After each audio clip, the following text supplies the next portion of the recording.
सन्माननीय व्यासपीठ, सर्व यशस्वी गुणवंत आणि उपस्थित मित्रांनो, आयुष्यात माईकवरती खूप प्रेम केलेला माणूस आहे मी. समोर बसून शिट्ट्या पण वाजवलेल्या आहेत, टाळ्या पण वाजवलेल्या आहेत, पण कधी कधी टाळ्यांची आणि शिट्ट्यांची खूप भीती वाटते. कारण असं, वक्तृत्व स्पर्धेमध्ये एकदा राज्यस्तरीय पारितोषिक मिळवल्यावर राजन वेळुकरांच्या हस्ते सत्कार स्वीकारताना त्यांनी एक गोष्ट सांगितली होती. म्हणजे एक गायक असतो, आयुष्यातला पहिला गाण्याचा कार्यक्रम, स्टेजवरती येतो, अतिशय मन लावून गाणं म्हणतो.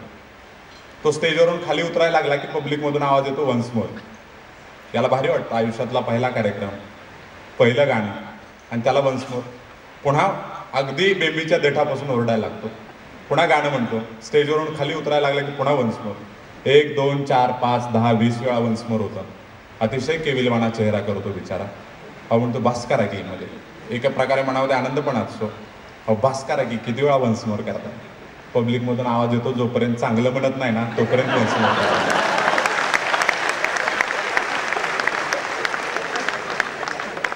असो, खात्री आहे त्या टाळ्या किंवा त्या शिट्ट्या त्यासाठी नसतील. गेले 8 दिवस झालं प्रचंड प्रमाणामध्ये समाधान अनुभवतोय. कारण गेली 8 दिवस झालं माझ्या गावाचं नाव वर्तमानपत्रांमधून, काही काळ टी व्हीवरून झळकलं होतं. आता गावाचं नाव वर्तमानपत्रामध्ये यावं यात विशेष वाटण्यासारखा हा काळ नाही आहे. पण मी ते या अर्थानं म्हटलं की साहेब, आमच्या गावचं नाव अगोदर 2-3 वेळा पेपरमध्ये यायचं. एक म्हणजे गाव प्रोजेक्ट अफेक्टेड होतं. पुनर्वसन होण्याच्या अगोदर जुन्या गावात नदीला पूर आला की गावात पाणी शिरलं की लोक रस्त्यावर म्हणून एकदा बातमी यायची. त्यानंतर गाव पॉलिटिकली खूप सेन्सिटिव्ह होतं, 1000-1200 लोकसंख्या, पण अंगामध्ये रग असणारी माणसं खूप जास्त होती. त्यामुळे प्रत्येक ग्रामपंचायत इलेक्शन आले की 5-25 जणांवर अॅट्रॉसिटी आणि 10-20 जणांवर हाफ मर्डरची केस पुन्हा गाव चर्चेत. आणि मध्यंतरीच्या काळामध्ये ज्या मुद्द्यावरून अण्णांनी आंदोलन छेडलं त्यातला काही प्रकार आमच्या गावात घडला होता म्हणून पुन्हा एकदा पेपरात बातम्या आल्या होत्या. तर एक चांगल्या गोष्टीवरून माझ्या गावाचं नाव सगळीकडे येते, त्याबद्दल मला निश्चित प्रमाणात आनंद आहे. खरं तर IAS किंवा या UPSC स्पर्धा परीक्षेतील यश मिळवण्यासाठी तुमचं बॅकग्राऊंड काय असावं लागतं याचा जो मनामध्ये एक चौकट तयार असते, मला असं वाटतं की मी त्या चौकटीत कदाचित तुमच्या कुठंच बसत नसेल. कारण घरचं बघायला गेलं तर माझी आई बांगड्या भरण्याचा व्यवसाय करते अजूनही. लहानपणी तिच्याबरोबर शेजारच्या गावाला जाऊन ते आरोळी ठोकण्याचं काम मी करायचो. वडील व्यसनी होते, खूप दारू प्यायचे. आज त्यांची उणीव भासवते, पण दुर्दैवानं ते 2005 साली माझ्या 12वीच्या एक्झामच्या अगोदर ते एक्सपायर झाले. घरामध्ये भाऊ नोकरीला नव्हता, त्यामुळे चांगले मार्क्स मिळूनही मला 12वीला D.Ed करावं लागलं. D.Ed करत असताना कुठंतरी मनामध्ये अस्वस्थता होती की आपल्याला खूप मोठं व्हायचं, आईचीही इच्छा होती, वडिलांनाही खूप कौतुक असायचं. कदाचित मी शिक्षक झालो हे कळलं तरी त्यांना मी गोल्ड मेडल मिळाल्यासारखं वाटलं असतं त्यांना, पण दुर्दैवानं आज ते नाही. मग भाऊ जॉब करत नव्हता, त्यामुळे D.Ed केलं. D.Ed करत असताना मुक्त विद्यापीठात BA केलं. मला अजूनही मुक्त विद्यापीठाच्या प्राचार्यांना मी गेल्या 3-4 वर्षामध्ये कधीही भेटलो नाही. तिथल्या शिक्षकांचे मला फोन येतात, सर तुम्हाला कधीच बघितलं नाही, पण तुम्ही आमच्या मुक्त विद्यापीठातून पदवीधर आहात, त्यामुळे आम्हाला तुमचा अभिमान वाटतोय. फक्त डायरेक्ट परीक्षेला जायचं, शिक्षक होतो त्यामुळे काहीच माहीत नसलं तरी लिहिण्याची खूप चांगली कला होती. त्यामुळे परीक्षेला जाऊन फक्त परीक्षा देऊन माघारी यायचं. आणि अशा प्रकारे मग एका ग्रामीण भागातून की ज्या गावामध्ये प्रोजेक्ट अफेक्टेड असल्यामुळे कलेक्टर आला तरी लोक शेतातली कामं सोडून पळत जायची की कलेक्टर कसा दिसतो म्हणून. तर अशा गावामधून येऊन आज या ठिकाणी बसलोय. मी मगाशी म्हटलं की पब्लिकमध्ये खूप वेळाला बसलेलो आहे. त्या शिट्ट्या टाळ्या वाजवताना प्रचंड आनंद मिळतो, हेही मी अनुभवलेलं आहे. पण त्याहीपेक्षा आनंद इथं बसल्यानंतर जेव्हा त्या टाळ्या आपल्यासाठी पडत असतात त्यावेळेला असतो, तेव्हा अनुभवतोय. अत्यंत मनस्वी आनंदी आहे. मित्रांनो, मी सांगितलं की मी D.Ed केलं. सामाजिक कार्याचा प्रचंड नाद होता.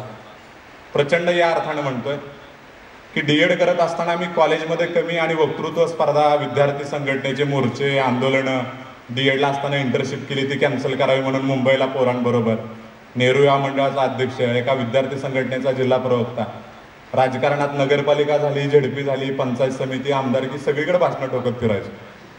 त्यामुळं माझ्या ऑटोग्राफमध्ये डीएडचे काही कॅन्डिडेट आले, त्यांनी लिहिलं होतं की मी डीएडला 10-15 दिवस गायब राहायचो आणि पुन्हा ज्या दिवशी यायचो त्या दिवशी तिथं फळ्यावरती लिहिलेलं असायचं की रमेश घोलप याने इथं झालेल्या वक्तृत्व स्पर्धेत प्रथम मिळवला, इथं काव्यवाचन स्पर्धेत द्वितीय मिळाला वगैरे वगैरे, अशी ती यादी आलं की त्या दिवशी माझा सत्कार, मी एक भाषण ठोकायचं, सरांनी माझं प्रचंड कौतुक करायचं, मी दुसऱ्या दिवशीपासून पुन्हा गायब. त्यामुळे घोलप गायब तरी बी साहेब असं खूप जणांनी माझ्या त्या ऑटोग्राफमध्ये लिहिलेलं होतं. आणि कॉलेज बुडवायची जी सवय त्यावेळेस लागली ती कदाचित, त्यामुळे अजूनही खूप काही लेक्चर्स मी केली नाहीत यशस्वी होईपर्यंत. 2009 साली जानेवारीला मी प्राथमिक शिक्षक म्हणून जॉईन झालो. तत्पूर्वी गावामध्ये नेहरू या मंडळाच्या माध्यमातून महागाव फेस्टिवल सुरू केला होता. ज्या गावात टेबल खुर्ची टाकून कार्यक्रम व्हायचे तिथं 8 दिवस स्टेज टाकून चांगले कार्यक्रम घेतले होते. दुसऱ्या वर्षी ज्या गावात इतकी भांडणं व्हायची तिथं सगळ्यांना एकत्र बसवून एक गाव एक गणपती केला होता. विद्यार्थी संघटनेच्या माध्यमातून अनेक लोकांशी संपर्क येत होता, अधिकाऱ्यांशी संपर्क येत होता. त्यामुळे असं कुठंतरी वाटायचं की समाजासाठी जर का काहीतरी करायचं असेल तर प्रशासनामध्ये आलं पाहिजे. पण घरची परिस्थिती अशी होती, डीएड केलं, जॉईन झालं, मग त्या नोकरीमध्ये तितकी समाधान मिळत नव्हतं. मग त्याच कालावधीमध्ये त्या 4-5 महिन्यामध्ये भाऊ एका कंपनीमध्ये नोकरीला लागला. आता चला म्हटलं, घरची तर आपल्याकडून काय अपेक्षा नसणार आहे, रजा काढायचा निर्णय घेतला. स्पर्धा परीक्षा करायचं एवढं लक्षात होतं. चुलते म्हणायचे की तुला तहसीलदार व्हायचंय. आता तहसीलदार कशातून होतं हेही माहीत नव्हतं, पण तहसीलदार व्हायचंय म्हणून रजा टाकली. रजा टाकून पुण्यामध्ये आलो. मी म्हटलं की त्यावेळेला मी इकॉनॉमिकली खूप गरीब माणूस होतो, कारण 2 रुपयासाठी डीएड कॉलेज बुडवलेला माणूस ना, पण सोशली खूप मोठा समजायचो मी मला.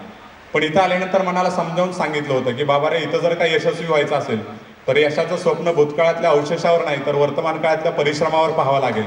त्यामुळे प्रचंड अभ्यास करायचं हे ठरवलं होतं. इथं आलो 2009 साली सप्टेंबरला. मी सांगितलं माझी पार्श्वभूमी. त्याच वेळेला माझं BA 3rd इयर चालू होतं. सामाजिक कार्याच्या नादातून 2nd इयरला 2 इंग्रजीचे पेपर द्यायचे ठेवलेले होते. असे 8 पेपर काढायचे. त्याच वर्षी इथं आलो, क्लास लावला, अभ्यास सुरू केला.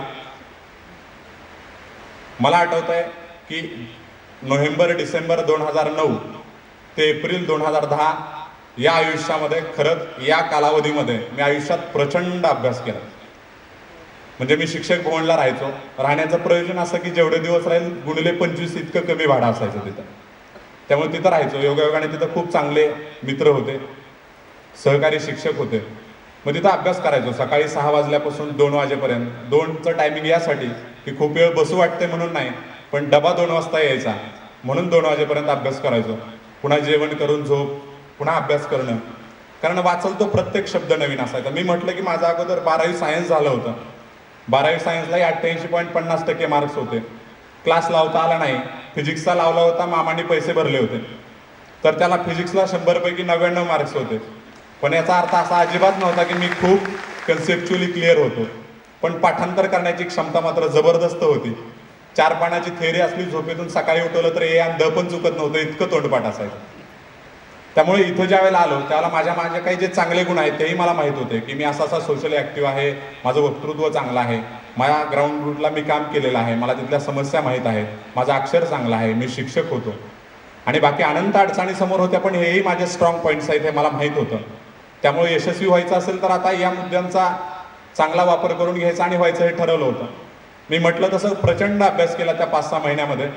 मे महिन्यामध्ये मुक्त विद्यापीठाची परीक्षा दिली. त्याला अभ्यास करावा लागला, कारण म्हटलं नाही तर तिकडे एखादा विषय राहायचा आणि इकडे प्रिलिम्स पास व्हायचं. परीक्षा दिली. काही सिली मिस्टेक झाल्या असतील, क्लास लावलेला नव्हता, ट्रायल अँड एरर चालू होतं, पण अभ्यास प्रचंड केला होता. आशावादी होतो. मला आठवतो तो दिवस 19 ऑगस्ट 2010. त्या दिवशी नेहमीप्रमाणे पुण्यात असलो की जास्त वेळ मग परागमध्ये पण जायचं, त्या हॉटेलमध्ये चहा पेत बसलो होतो आणि रिझल्ट लागला. रेंजर सायकल होती, घेतली, नेटवरती गेलो. आयुष्यात कधीतरी प्रचंड अभ्यास करून फेल झालेली माझी आयुष्यातली ती पहिली परीक्षा होती. सायकल तशी झेडब्रिजकडे नेली. त्यानिमित्तानं निदान पहिल्यांदा झेडब्रिज तरी बघितलं. तिथं जाऊन बसलो. माझे सगळे सहकारी मित्र तिथे आले. खूप अत्यंत वाईट वाटलं, मलाही वाईट वाटलं. पण त्यावेळेला मी बऱ्याच जणांना मेसेज पाठवले होते आणि त्याच्यामध्ये लिहिलं असेल की मी तुमची अपेक्षा पूर्ती करू शकलो नाही, त्याबद्दल सॉरी, पण प्रॉमिस करतो की ज्यावेळेला पुढचा रिझल्ट लागेल त्यावेळेला महाराष्ट्राला माझा अभिमान असेल. मला आनंद वाटतो की आज मी काही राजकीय नेता नाही आश्वासन दिलं होतं आणि पूर्ण केलं म्हणायला, पण त्यांच्या चेहऱ्यावरच्या समाधानासाठी मी काहीतरी करू शकलो याचा मला निश्चित प्रमाणात आनंद आहे. मग सांगितलं रिझल्ट फेल झाला, परिस्थिती बेकार, सोलापूरला जाऊन राहिलो मामाच्या मुलाच्या फ्लॅटवरती. आणि त्याच काळामध्ये सप्टेंबरला गावचं ग्रामपंचायतचं इलेक्शन लागलं. सांगितलं की प्रचंड नाद होता. नको नको म्हणत असताना, अर्थात वरून वरून मी नको नको म्हणत होतो, आतून वाटायचं असायला पाहिजे, जायला पाहिजे. आईला तिकीट दिलं, प्रचंड प्रचार. सगळ्यांना माहीत असेल गावाकडे जी पार्टी पडणार असते त्याच पार्टीच्या प्रचाराला खूप लोक असतात. त्यामुळे आमच्या पार्टीच्या बी प्रचाराला खूप लोक असायची. इलेक्शनचा रिझल्ट लागला त्याही दिवशी निकाल ऐकायला त्यांच्यापेक्षा आमचीच लोक जास्त होती. आता आमची त्यांची म्हणणार नाही, पण त्यावेळेसची आमची पार्टी. मग अपेक्षेप्रमाणे रिझल्ट लागला, एकही सीट आमचं निवडून आलं नाही. इमोशनल जास्त होतो. गावात गेलो, पोरं रडत होती. पोरांना सांगितलं की जाऊ द्या, म्हटलं आता मी सिलेक्ट झाल्यावर आपण मिरवणूक काढू चांगली.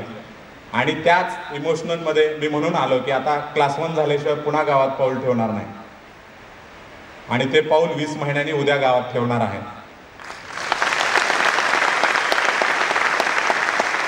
तसं सांगून आलो. 8 दिवसांनी गावातून फोन यायला लागले की अरे तू असं असं सांगून गेलाय म्हणे. भारी वाटलं, तू खरंच येऊ नको झाल्याशिवाय. आता म्हटलं खरंच जाता येत नाही. तेव्हा अभ्यास करायला लागलो. पंचवार्षिकवरचा विश्वास उडवला होता. त्यामुळे काय करायचं ते एका वर्षात करायचं ठरवून आलो. SICची परीक्षा पास झालो. मुंबईला जाऊन अभ्यास केला. फक्त UPSC करायचं ठरवलं, पण MPSCची ॲड आली. मग पुन्हा MPSCत क्लास 1 होऊ, एका वर्षात गावाकडे जायचं आहे, तेही एक ओढ होती. म्हटलं 6 महिने अभ्यास केला तर, कारण जूनला मेन्स पण होणार होती. फक्त MPSC कॉन्सन्ट्रेट केलं. एकही शब्द UPSCचा वाचला नाही. इव्हन क्रॉनिकल पण वाचले नव्हते. मग MPSC मेन्सचा अभ्यास केला चांगला. MPSC मेन्स दिली. त्याच्याच अगोदर 12 जूनला UPSC प्रिलिम्स देऊन गावाकडे गेलो होतो. आणि कालावधीमध्ये रिझल्ट लागला आणि मी UPSCची पण प्रिलिम्स पास झालो होतो. कदाचित नियतीचीच इच्छा असेल की पोरगं चुकीत गडबडीत म्हणून इकडं आलंय, त्याला गावाकडे लवकर लावलं पाहिजे. त्यामुळे रिझल्ट आला. 2-2.5 महिने राहिले होते शिल्लक. मेन्सचा अजिबात माहिती नव्हती. काही सरांकडे गेलो. मराठी लिटरेचरला पुस्तकं कोणती आहेत ते पण एक्झॅक्टली माहीत नव्हतं. आणि मग ते पुस्तकं, त्या नोट्स कलेक्ट केल्या. आणि मग तिथं ठरवलं की आता बरंचसं ओरला सोडावं लागेल. आपल्या ज्या काही स्ट्रेंथ आहेत, 4 शब्द माहीत असले की 40 शब्द लिहिणं, अक्षर, MPSCचा केलेला अभ्यास, या सगळ्यांचं फुल युटिलायझेशन करायचं असं ठरवलं. पुन्हा CACला गेलो. म्हणजे मला दुपारी झोपायचा खूप नाद होता. मग अशा एक जणांना सांगितलं की सकाळ म्हणजे सकाळी 6-7 वाजता. माझी सकाळ तर 6-7ला पण कधी उजडली नाही. आणि पहाटे अभ्यास करायचं हे तर स्वप्नच राहिलं. अजूनही ते स्वप्नच आहे. त्यामुळं मग पण दुपारी झोप लागते म्हणून त्या मध्यंतरीच्या 2-2.5 महिन्याच्या कालावधीमध्ये फक्त चहा आणि पोहे घ्यायचो. आणि प्रचंड अभ्यास केला. ठरवलं होतं की फक्त लढायचं, शेवटपर्यंत जाईपर्यंत लढलं पाहिजे. काहीतरी लिहायचं येत असेल तर लिहिला. वक्तृत्व स्पर्धेमुळे भाषणं काढायची सवय झाली होती. त्यामुळे निबंधही चांगला लिहिला. आणि एकंदरीत या सगळ्या परिस्थितीमधून UPSC देऊन आलो. यामधल्या कालावधीमध्ये परीक्षा दिल्यानंतर कॉन्फिडन्स इतका क्रिएट झाला होता, वाढला होता म्हणे. कारण कॉन्फिडन्स अगोदरपासूनच होता. ज्यावेळेला CACला सिलेक्शन झाल्यानंतर प्राथमिक शिक्षक पदाचा राजीनामा दिला होता, त्यावेळेला बऱ्याच जणांनी सांगितलं की अरे म्हणे काय बुद्धी सुचली आहे, घरात कोण नोकरीला नाही आहे, तुझ्या घरची परिस्थिती असली आहे, गावाकडे घर नाही नीट तुला, आणि तू राजीनामा देतोय. त्यावेळेला मी त्यांना सांगितलं होतं की मला माझ्यावरती एवढा विश्वास आहे की मी स्टँडवरती उभा राहून पेन जरी विकले ना म्हटलं तरी ज्या लोकांना लिहिता वाचता येत नाही ती लोकंसुद्धा माझा पेन घेतील. कारण तेवढी माझ्याकडे ते आहे. त्यामुळे मी मला जे करायचं ते करेन. ते करत आलो. आणि नंतर रिझल्टबद्दल एवढा आत्मविश्वास यायला लागला की MPSC मेन्स दिल्यानंतर मित्रांना सांगत होतो की आता इंटरव्ह्यू हे डिसाईड करेल की माझी रँक किती येईल. अजूनही सांगतोय की आज रिझल्ट लागेल असं वाटतंय. अजूनही 100पेक्षा पुढे मार्क्स असेल तर MPSCत पण पहिल्या 5 मध्ये येईल. अभ्यास चांगला केला होता. बाकी कॉन्फिडन्स वाढत गेला. UPSCचा रिझल्ट लागायच्या अगोदर 15 दिवस गावाकडे जाऊन एका फोटोशॉपमध्ये डिजिटलसाठी फोटो देऊन आलो होतो. आणि रिझल्ट लागायच्या दिवशी पण माझे यशोदामधले मित्र येत आहेत, सध्या मी यशोदामध्ये आहे, की रिझल्ट लागणार आहे 4 तारखेला म्हटल्यानंतर 2-2:30च्या दरम्यान दाढी करत बसलो होतो. म्हटलं पुन्हा वेळ मिळणार नाही, कारण बाहेर जावं लागेल. म्हणजे कॉन्फिडन्स क्रिएट होत गेला. कारण तेवढं ॲनालिसिस व्यवस्थित केलं होतं. माझ्याकडे काय आहे, मला काय करायचं आहे, त्या परीक्षेची डिमांड काय आहे बऱ्यापैकी कळत होतं. शिक्षक असल्यामुळं तपासताना काय एक्सपेक्ट करतो हे बऱ्यापैकी माहीत होतं. या सगळ्या परिस्थितीमधून इंटरव्ह्यूला क्वालिफाय झालं. मित्रांनो, एक गोष्ट नक्की सांगेन, खूप जण आहेत की जे मराठीमधून अभ्यास करतात, हिंदीमधून वाचतात वगैरे. माझ्या शेवटपर्यंत इंटरव्ह्यूला जाईपर्यंत एका प्रश्नानं मला प्रचंड त्रास दिला. तो म्हणजे मी मीडियम ऑफ इंटरव्ह्यू मराठी लिहिलं होतं. गेली 2.5 वर्ष मी हिंदीमधून वाचत होतो. कुणाचं ऐकायचं म्हटलं तर इंग्रजीमधून वाचत होतो. धड मराठीही नीट येत नव्हती, हिंदीही नीट येत नव्हती आणि इंग्रजी येत नव्हती. तेव्हा डोक्यामध्ये असं प्रचंड टेन्शन होतं. काही सरांनी सांगितलं की मराठीमधून इंटरव्ह्यू देऊ नको. अर्थात तसं काही नसतं, मराठीमधून इंटरव्ह्यू देऊ पण खूप चांगला स्कोर येतात असं मला तिथं दिल्लीला गेल्यानंतर काही विद्यार्थ्यांनी सांगितलं. तरी पण मग त्या टेन्शनमध्ये काही क्लासवाल्यांनी सांगितलं की मराठी इंटरव्ह्यूचं मीडियम दिलंय, तर अगदी आत जाताना मी आत येऊ का सर म्हणायचं, तिथं सुद्धा मी आय कमिंग सर म्हणायचं नाही, सॉरी सर म्हणायच्या ऐवजी माफ करा सर म्हणायचं. म्हणजे प्रचंड टेन्शन आलं. म्हटलं काय म्हणजे काय लॉजिक आहे, मी टकटक वाजवणार, मी आत येऊ का सर म्हणणार, ट्रान्सलेटर सांगणार मी आय कमिंग सर म्हणतो, मग ते म्हणणार यस, तो म्हणणार हो हो हो या, मग मी आत जाऊन बसणार, मग मी तिथं म्हणणार मी बसू का सर, मग ते म्हणणार कॅन आय सीट सर. पण तसं काही नव्हतं. त्यानंतर बऱ्याच सरांशी चर्चा झाली. तुकाराम जाधव सरांकडे पण इंटरव्ह्यू दिल्यानंतर या विषयावर मी बोललो होतो आणि त्यांनी सांगितलं की मीडियम ऑफ इंटरव्ह्यू अजिबात मॅटर करत नाही, ते मी अनुभवलेलं पण आहे. त्यामुळे तुम्हाला ज्या भाषेमधून चांगलं बोलता येतं त्या भाषेमध्ये बोला. त्यावेळेला इंटरव्ह्यू पॅनलनं IMG खानचं पॅनल होतं. मला इंटरव्ह्यूला आत प्रवेश केल्यानंतर त्यांनी can I call you Ramesh, from where are you, हा दुसरा प्रश्न. म्हटलं I am from Solapur district of Maharashtra. Okay म्हणे you have completed DED, that means diploma in education in 2005. No म्हटलं sir I have completed it in 2008. त्याचा चौथा प्रश्न होता IMG खान सरांचा की 2008 पासून आतापर्यंत काय करत होता. तेव्हा मनामध्ये मला आता काही 4-5 वेळी इंग्रजीमधून कंटिन्यू बोलता येणार नाहीत, कारण ठीक आहे म्हटलं एक ओळ होते बोलत होतो. मग तेव्हा मग मी परमिशन मागितली can I talk in Hindi. मग त्यांनी सांगितलं की तू मराठीमधून पण बोलू शकतो. आणि तिथून मग मी इंटरव्ह्यू दिला, अगदी साध्या भाषेत दिला. म्हणजे अगदी पडीक जमीन आठवत नसेल तर जिस खेत पर उगाय नाही की जाते असं म्हणत होतो. पण जे मला काय वाटत होतं ते मी तिथं सगळं सांगितलं होतं. सोशल वर्क केलेलं होतं, ग्रामीण भागात राहिलेलो होतो, समस्या अनुभवलेल्या आहेत, ते अगदी मनापासून जे खरं आहे ते सांगितलं. म्हणजे गावचे प्रॉब्लेम काय आहेत हे सांगत असताना मी असं म्हटलं होतं की सर गाव प्रोजेक्ट अफेक्टेड होतं, जुन्या गावातले शेतीला जाण्याचे रस्ते पाण्यात गेलेत, त्यामुळे आता नवीन गावामध्ये शेतात जायला रस्ता नाही, त्यामुळे लोकांची पावसाळ्यामध्ये सारखं भांडणं होतात. म्हणजे इथपासूनचे सगळे प्रॉब्लेम सांगितले होते. कदाचित तेच त्यांना अपील झाला असावं. बराच वेळ इंटरव्ह्यू चांगला झाला होता. त्या चेअरवरून उठताना असं वाटत होतं की अरे सामाजिक कार्याच्या नादामुळे भलेही ग्रामपंचायत पडली असेल, गेली 2 वर्ष गावाकडे गेलो नसेल, पण जर का पोस्ट मिळाली तर त्याच ॲटिट्यूडमुळे मिळेल. आणि ते खरं झालं. रिझल्ट ते इंटरव्ह्यू झाल्यानंतर रूममध्ये येऊन नाचलो होतो. खूप जणांना सांगितलं की पोस्ट तर मिळेल, कुठली मिळेल ते आता इंटरव्ह्यूचे मार्क्स ठरवतील. पोस्ट मिळाली, मनस्वी आनंद आहे. मित्रांनो एवढंच सांगेन की बरेच जण इथं सांगतात तुमच्यासमोर अनंत अडचणी असतील, आव्हानं असतील, बरेच जण सांगत असतील की इथं काय नसतं, लक लागतं वगैरे. प्रयत्न करत राहा, लक नेहमी प्रयत्न करणाऱ्यांच्या बरोबर असतं. हा प्रयत्नांचा डाव आहे, तो पूर्ण करण्यासाठी झटा. आपल्या स्वप्नांवरती आपल्यापेक्षा आपल्या आईवडिलांचा जास्त विश्वास असतो. आणि ज्या दिवशी ती स्वप्नपूर्ती आपण करू आणि त्यांच्या चेहऱ्यावरती आनंद असेल आणि त्या आनंदाचं कारण जेव्हा आपण असू, माझ्या अंगावर काटा येतोय. खरं सांगेन की ज्या दिवशी उद्या मी हे सगळं पाहिन गावात जाऊन, माझी आई, माझे मामा, माझा भाऊ, की ज्या आईनं बांगड्या भरत असताना मिळालेल्या साड्या विकून मला पैसे पाठवले, ज्या भावानं मोबाईल घेतलेला चांगला आहे सांगून 8 दिवसांनी पैशाची ॲडजस्ट होत नाही म्हणून वाईट आहे म्हणून विकला, ज्या मामांनी मला आजपर्यंत मी अपंग आहे हे कधी जाणवू दिलं नाही आणि माझ्यामध्ये आत्मविश्वास ठासून भरला, त्या सगळ्यांच्या चेहऱ्यावरती ज्यावेळेला समाधान असेल त्यावेळेला तो माझ्या आयुष्यातला सगळ्यात अविस्मरणीय दिवस असेल. मित्रांनो त्या दिवसासाठी अभ्यास करा. जाताना एवढं सांगेल, मला माहिती आहे अनंत अडचणी आहेत, प्रॉब्लेम्स आहेत, पैशाचा मीडियम, अभ्यास कसा करू, कुणाकडून गायडन्स घेऊ, माझं बॅकग्राऊंड असं आहे, अनंत अडचणी आहेत, खूप समस्या आहेत, पण एक दिवस आपला असणार आहे याच्यावरती विश्वास ठेवा. पूर्णविराम देताना एवढंच सांगेन, सुरेश भट एका ठिकाणी म्हटले होते, हे असे असले तरी हे असे असणार नाही, हे असे असले तरी हे असे असणार नाही, येणार आहे दिवस आपला, तो घरी बसणार नाही, तो घरी बसणार नाही, तो घरी बसणार नाही. धन्यवाद.